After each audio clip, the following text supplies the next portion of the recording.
The CNBC app. Global market news in one place. Customizable sections and personalized alerts. Stocks tracking, interactive charts and market insights all in your hands. Stay connected.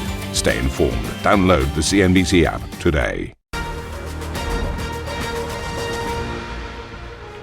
Welcome to Squawk Box Europe. I'm Karen Cho with Juliana Tattelbaum and Steve Sedgwick at the NATO summit in The Hague. These are your headlines.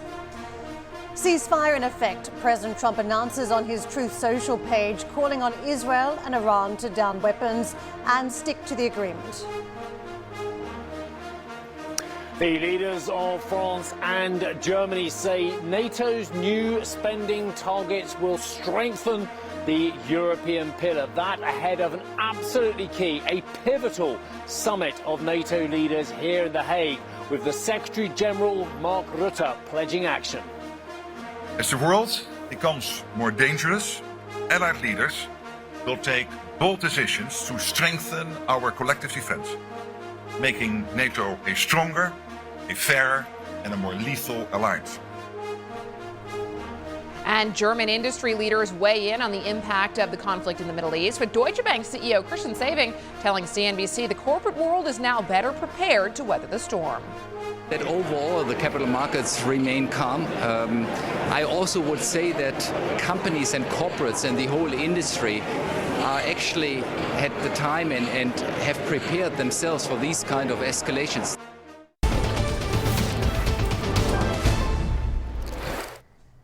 In the last hour, President Trump has announced that a ceasefire between Israel and Iran is now in effect, calling on both countries to please do not violate it.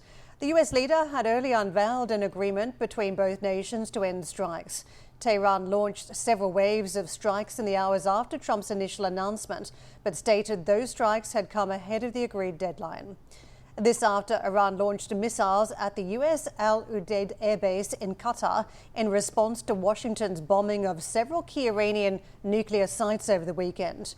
No casualties were reported, with Trump saying Iran had given the US early notice of the attack, which he called very weak. Speaking to NBC News, a senior Qatari official denied reports they were given an explicit tip-off of a specific attack on the base, saying Iran issued a general warning to bases in the region. On to the market reaction to these developments. You're seeing oil move lower once again this morning. We're off fairly significantly. Brent down 4% right now. WTI off more than 4%. And this follows a significant retreat yesterday. We had both WTI and Brent come off about 7% after Iran launched those missiles against the airbase in Qatar. As Karen just mentioned, a move that the market interpreted as a signal that de-escalation was coming. And now this morning, of course, we have this news from President Trump of a ceasefire between Iran and Israel, and that's why we're seeing a further retreat in the oil price this morning. What does it mean for European futures? Well, we are seeing a decent reaction this morning. Moves higher indicated at this early stage, and pretty significant moves higher at that. More than 1.5% for the Xetra DAX. The FTSE MIB over in Italy, which underperformed yesterday, is due to bounce about at 1.5% at the open. The CAC 40 as well, and the FTSE 100, which has been outperforming broader Europe because of its overexposure to oil and gas majors and the fact that those have been moving higher of late. That index is set to lag this morning and gain just about 0.5%. That's the early indication. In terms of the trade overnight, much of the same story in Asia. We've seen a substantial move higher there. The Hang Seng up about 1.7%. The Shanghai Composite up more than 1%. Nikkei 225 up more than 1%. So we have seen a positive reaction across Asian markets to these latest developments out of the Middle East. As for U.S. futures, we are still, of course, several hours away from the U.S. market open, but at this stage, we're looking at a pretty sizable bounce. The Dow Jones looking to add back about 300 points. The NASDAQ and the S&P also looking to move higher, and this follows an advance yesterday. Again, we did see the market interpret yesterday's action as a signal de-escalation was coming, and that seems to be the case this morning, what's actually materializing. But let's get out to Dan, who's been tracking all the twists and turns for us on the ground in the region. Dan, take it away. Give us a sense of what this ceasefire means, the legitimacy of it, and where we go from here. Juliana, President Donald Trump confirming just a short time ago that the Israel-Iran ceasefire is now in effect, but of course not before Iran fired a last round of missiles towards the country. The Israeli Defense Forces issuing warnings of incoming Iranian missiles just before that ceasefire was supposed to take effect. And Israel's emergency services also confirmed 3 people were killed in the south of the country. Now, this apparent de-escalation also coming really just hours after we saw that ceasefire was supposed to take effect, and Israel's emergency services are now working to ascertain the actual situation on the ground. But of course, what we've also seen unfold in the last few hours here was Iran launching what appears to have been a very symbolic missile strike on the US Al-Udeid Air Base in Qatar. That is one of the largest American military installations in the region, and it hosts thousands of US troops. Important context here, this was also symbolic because you'll recall just last month when President Trump was in the region, he gave a very rousing speech at that very same American base, and it has become indeed one of the most symbolic points of his visit to the region in the last couple of weeks, in the last month, as I said. So this attack carried out in retaliation by Iran for the American strikes on Iran's nuclear sites over the weekend. As you say correctly, it resulted in no reported casualties, and US defense officials also say those missiles were intercepted. President Trump also taking to social media to dismiss that strike as, quote, very weak.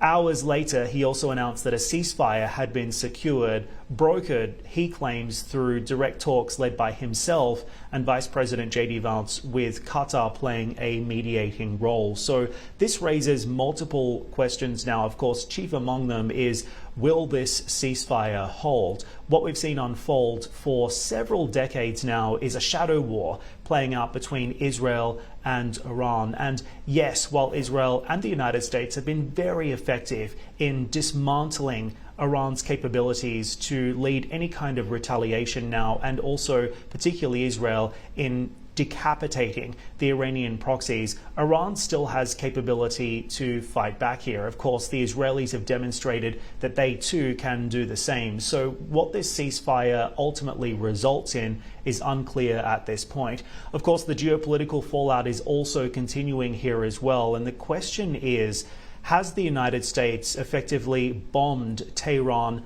back to the negotiation table now when it comes to that elusive US nuclear deal? It is the nucleus of this entire 12-day conflict, and what happens next with regards to those negotiations is also going to be watched very, very closely. As for the regional reaction here, well, you can bet your bottom dollar that Gulf leaders will be really breathing a sigh of relief this morning, waking up to this ceasefire news after what was a very intense night overnight. We saw airspace being closed in this part of the world, some flights being delayed, and of course all of this really bad news for the Gulf's push to diversify these economies, lift up these societies, and try and focus on investment and international development. I've said for several years now that they do not want war in their backyard. So this is ultimately being welcomed by those Gulf leaders, and we can expect to hear more from them over the next few hours and days. Where it leaves the region long term is of course also a key question at this point as well. Of course, Israel has really been recalibrating itself to become more and more an increasingly powerful center of gravity in this part of the world, for better or for worse. Lots of questions about what this is going to ultimately mean for Israel's integration into the Arab world, and of course where that elusive deal, Abraham Accord 2.0 deal, lands with Saudi Arabia as a result. And of course, for the US president as well, he's certainly taking a victory lap as he heads into the NATO meeting as well. Wind in his sails. The administration certainly declaring victory here off the back of this, which will only improve his negotiation leverage in that meeting and likely meetings to come. So what has unfolded here over the last 12 days is historic and highly consequential for the geopolitics and for the markets, as you've seen as well and as you flagged. So we'll continue to follow this very closely for you over the coming hours and days as well. Dan, thank you very much for the context. We will see whether this is a diplomatic milestone Well, UK Prime Minister Chirstian and Ukraine's President Zelensky announced plans to work more closely on industrial military production as part of Zelensky's visit to the UK ahead of a key NATO summit. The Ukrainian president also visited Parliament and met with King Charles at Windsor Castle. In a joint op-ed published in the Financial Times ahead of the meeting, German Chancellor Friedrich Merz and French President Emmanuel Macron described Russia as the main source of instability in Europe, pledging, quote, unshakable determination for as long as the current trajectory lasts. Both leaders also affirmed their commitment to the 5% NATO spending target expected to be agreed by allies, describing it as their way to strengthen the European pillar of NATO. The UK also confirmed its commitment to reaching that 5% NATO goal by 2035. So far, the only opposition to the target has come from Spain, which reportedly secured changes to the text allowing it not to commit to the specific number. Secretary General Mark Rutte said he believes Spain will need to follow other allies in spending 3.5% of GDP on so-called hard defence spending to meet the updated capability targets approved by defence ministers earlier this month, which the country is still required to follow. Ukraine's President Zelensky says the proposed NATO spending increase is too slow. Speaking exclusively to our sister channel Sky News, he warned that Russia will have time to improve its military capability. Very slowly. In my view, this is slow, because we believe that starting from 2030, Putin can have significantly greater capabilities. Today, Ukraine is holding him up. He has no time to drill the army. And they are all getting annihilated and wiped out at the battlefield. In any case, he needs a pause. He needs sanctions to be lifted. He needs a drilled army, as he's got lots, more than 1 million people wounded or dead. Professional people who were professional warriors. And now he's got non-drilled ones. And 10 years is a very long time. He'll have a new army ready by then. So, sorry, excuse me for interrupting, but do I understand you? Do you think that Putin could attack another NATO country within 5 years, test Article 5 within 5 years or fewer number of years? Precisely. I believe so.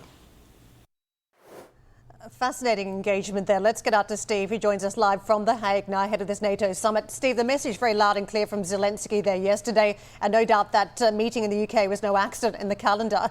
Some optics ahead of the meeting in The Hague today. Just talk us through what Zelensky was saying there about the needing to scale up quickly when it comes to that hard defence spending. Yeah, look, there's a lot to unpack in what Dan has said with his excellent coverage and what was going to happen anyway regarding Trump and the Zelensky conversation. So let me just take those perhaps in reverse order. First of all, Zelensky has got a constituency. But Zelensky clearly, and rightly so, by the way, he has to keep the importance of the Russo-Ukraine war and the effort the Ukrainians are making and the support they want from NATO right at the centre of things. And of course, Trump has other priorities. He has concerns in the Pacific. He has huge concerns, of course, most recently in the Middle East as well. And NATO has to worry about its own defence commitment and keeping the US on board. So for Zelensky, absolutely really important that he keeps the pressure on his NATO partners and keeps them focused on not only their own defence but also supporting Ukraine in its war at the moment and continuing the effort, because of course it's not lost on anyone that the American president thought this war could be ended pretty much within 24 hours of him becoming president. That clearly hasn't happened, and the US administration has found it very frustrating. If they walk away from the peace process, does that mean they also walk away from the overt and military support and economic support of Ukraine? So from Zelensky's point of view, absolutely key that that is kept in focus. Now let's move back just to add context to Trump and the Iran-Israel war and what that means for NATO as well. I can tell you pretty confidently that in diplomacy circles, no one was ever going to criticise overtly the US president for their action taken over the weekend, because they are terrified about the bigger picture. The bigger picture is keeping the United States engaged with NATO, keeping them engaged with the European defence situation as well. And the context for this is there for all to see. Back in 2018, and I know viewers have heard me talk about this before, but we took this live on Squawk Box in 2018, July 2018, a breakfast meeting. It was supposed to be bonhomie between the then Secretary General Jens Stoltenberg and the US administration, and we sat down looking down the table, Trump to the left, Stoltenberg to the right, and you have never seen such a lambasting of a senior NATO figure or a senior European politician that he got there from Trump, who basically threw down the gauntlet to Germany, to Frau Merkel, to Europe and to NATO, saying, you aren't paying for your defence. You aren't paying your fair share of the bargain. The US is doing all the spending and all the military infrastructure, and you're getting all that cheap Russian gas and cheap Russian oil. And Trump was right. And he threatened to walk then unless the European powers really galvanised their efforts to get to 2% of GDP. By the way, they had agreed that in 2011, I believe it was, in Wales at a NATO meeting then as well. So they weren't even moving towards it. And the Bundeswehr, the German army, was hopeless, quite frankly. And you hear these stories about them practicing drills with broom handles. They really weren't investing. Spin forward to 2025, and of course the president comes to NATO again on the back of a G7 where he walked out early. Now, some people say it was to deal with the Iran-Israel situation. Others say because he just didn't want to be there and he was fed up with what Macron was saying in Greenland and what have you as well, and he just got bored. And Mark Rutte, who of course is not the Dutch Prime Minister now, but he's the Secretary General of NATO, has made enormous efforts and brilliant diplomatic efforts to keep the Americans on board. So the hope is now that Trump isn't going to be distracted by the Iran-Israel war. He's going to be lauding his progress there and actually isn't going to be quite so aggressive or distracted towards NATO. The deal looks like there is a 5% target that the Americans have been asking for that NATO is going to sign up to in the main. And of course we know there is a Spanish exceptionism there. But the fact of the matter is that 5% has a lot of complexity, a lot of creative accounting a part of it. But let's listen to Secretary General Rutte and see what he has to say on the onset of this pivotal meeting.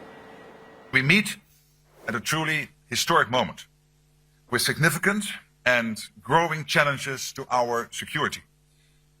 As the world becomes more dangerous, allied leaders will take bold decisions to strengthen our collective defense, making NATO a stronger, a fairer, and a more lethal alliance. This will include a major new defense investment plan, ranging the benchmark for defense investment to 5% of GDP. A concerted effort to ramp up defense industry across the alliance, bringing not only greater security, but also more jobs. And a continued focus on support for Ukraine, alongside the pursuit of a just and lasting end to Russia's war of aggression. Now, no one gets to 5%. Let's be totally practical about this. Even the Poles, who are spending vast amounts of money, are only just north of 4% at the moment as well. They and the Baltics have said they will get 5% and 5% plus as well.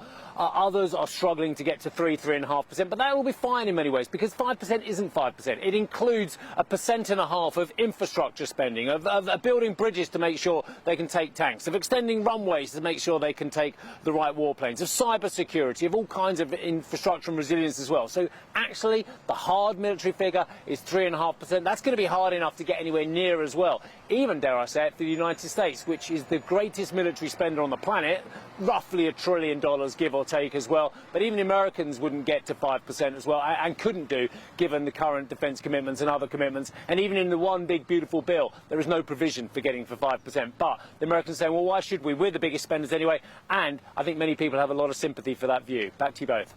Steve, thank you very much for setting the scene and all the background detail there. We've got some live developments now. Netanyahu is talking, saying Israel has agreed to Trump's ceasefire proposal with Iran and saying Israel will respond forcefully to any violations of the ceasefire. Netanyahu going on to say Israel has achieved its goal of removing Iranian nuclear and ballistic missile threat, and that Netanyahu says Israel thanks President Trump for his support in defence and participation in removing the Iranian nuclear threat. So that is the latest development on the wires this morning. Coming up on the show, UK Prime Minister Keir Starmer unveils his industrial strategy in a bid to boost investment over the next decade. Plus, BBVA says it will reconsider its Sabadell bid if the government imposes conditions it believes are too harsh. And we'll get a check on the UK's fintech sector with the CEO of Zopa Bank. That conversation is coming up at 7:30 London time.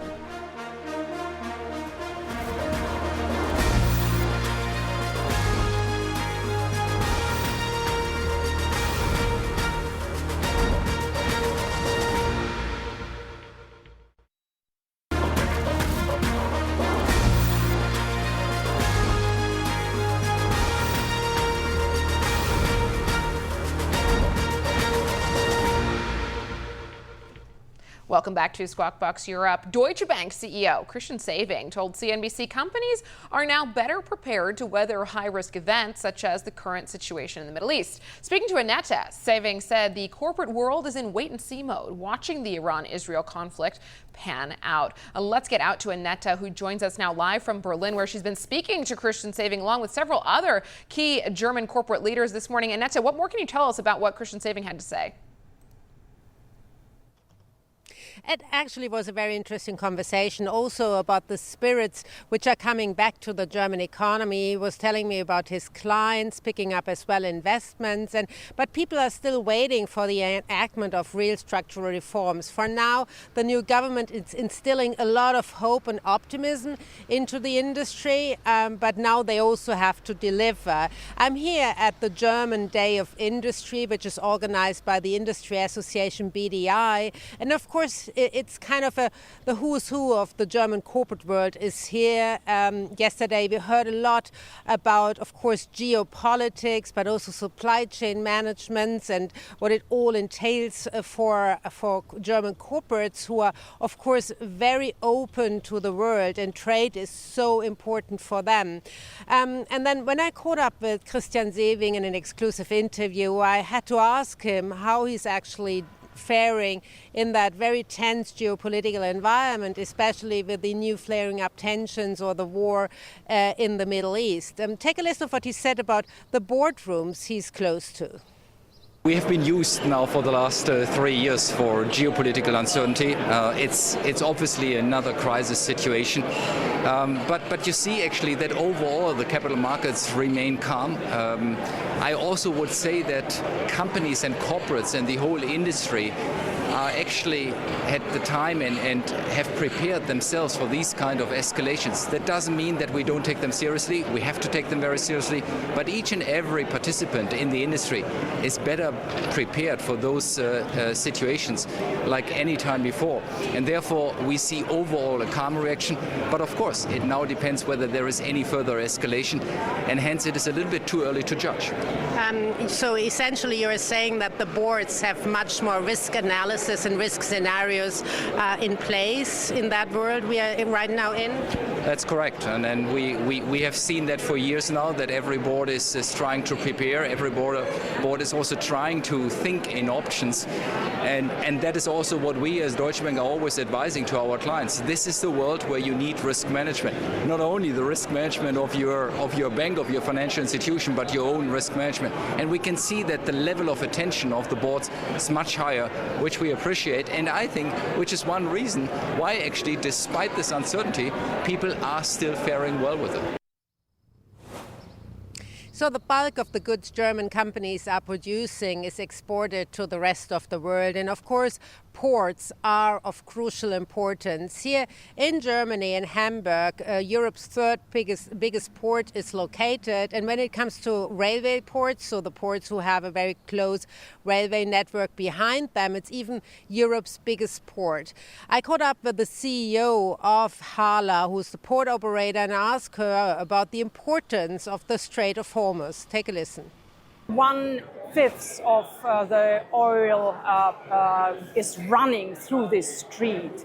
So this is very important for Europe, it's important for Africa and South Asia. Therefore, any closing would harm definitely the supply chain to Europe as well as to South Asia. So this would increase potentially capability as well availability of oil. and would be expressed in the price levels. Talking about price level, do you already see that freight rates are going down given that there's a lessening of demand, or are they still like stable? They're depending on where to go to and from where to go to. We see in a stable situation a slightly weakening into the US part, because we have there obviously a weakening trade flow. If we talk trade logistics, we also, of course, also have to talk about air logistics, freight logistics, and here DHL, of course, is one of the biggest players in the world. Tobias Meyer, he was the CEO of DHL, or Deutsche Post Group, explained to me that currently the only possibility to go from Europe to Asia is through a very narrow corridor. Take a listen. It is challenging. So we have airspace that is close to several of our airlines, so Russian airspace, Ukrainian airspace, obviously. Now a bigger plot, Iran, Iraq, Israel. So we need to find corridors. There's a tight corridor that goes over Georgia, Armenia, and Azerbaijan that is used for the traffic from Western airlines to Asia and back. A lot of Asian airlines still fly over Russia, so that is also at least an option that is still available. But we also have now the situation in the Middle East to deal with, and we had some days to some local countries where we operated out of other locations via trucks to still transport cargo. It obviously is a day or two slower, but cargo keeps flowing. Does it make it much more expensive actually to send goods across the world? Well, I would say it is a cost that we observe to a point. At some point when it becomes really unreasonable to bear it alone, we also need to ask our customers to participate in that, but we always go all the way to ensure that cargo is flowing. Despite all these uncertainties, the name of the game here, at least among industry leaders, is resilience. And they are kind of used to the multiple shocks the world is going through the last decades, one might say. But still, there's also a lot of hope pinned on the new government here in Germany. And Friedrich Merz, the Chancellor, who spoke here yesterday, got a lot of applause from the crowd presented here at the Day of the German Industry. But everybody is as well saying there needs to be execution now, because of course it's easy to promise a lot, but you need to have your, again, military speech, boots on the ground as well when it comes to structural reforms. And here Friedrich Merz promised to get the first real things done on July 11th, which is the last time Parliament is actually convening before heading into summer break. So watch out your space when it comes to German politics. I guess the momentum is very strong, and now it's all up on the government to actually get their act together, to come up with real structural reforms to revive the economy here.